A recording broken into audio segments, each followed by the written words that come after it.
Serikali imeendelea kuimarisha mfumo wa kitaifa wa uratibu wa maafa ikiwa pamoja na uanzishwaji sasa wa hivi vituo vya operational mawasiliano ya dharura pamoja na kuunda na kuimarisha uwezo wa timu za kukabiliana na dharura katika ngazi ya mikoa.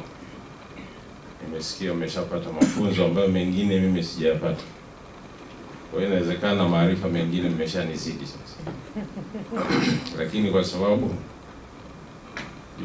jukumu langu kubwa ni kuratibu, ni pamoja na kuendesha mafunzo ya aina hii ili hatimaye tuweze kusaidia nchi na kupunguza maafa au kuyazuia kabisa yasiweze kutokea.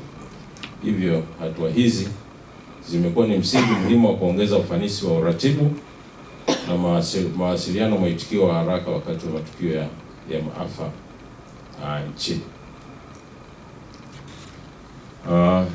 Ndugu washiriki, kwa kuanzisha kituo na timu ni kitu kimoja. Ili hivi viweze kufanya kazi, ni muhimu. Mafunzo haya ni sehemu ya jitihada za serikali ya Jamhuri ya Muungano wa Tanzania katika kuimarisha uwezo wa kitaifa wa kuzuia, kujiandaa, kukabili na kurejesha hali. Ndugu washiriki, lengo kuu la mafunzo haya kwanza ni nyenzo muhimu katika kujenga na kuimarisha uwezo wa kitaalamu na kiutendaji kwa watumishi wanaohusika moja kwa moja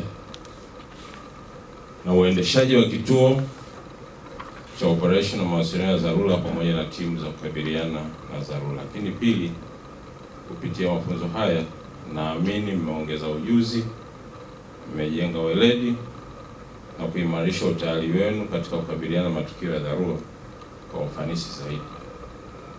Kuanzishwa kwa kituo cha operation na mawasiliano ya dharura katika mkoa wa Dodoma ni hatua muhimu kwa kuwa kutasaidia katika kuimarisha uratibu wa shughuli za usimamizi wa maafa katika mkoa.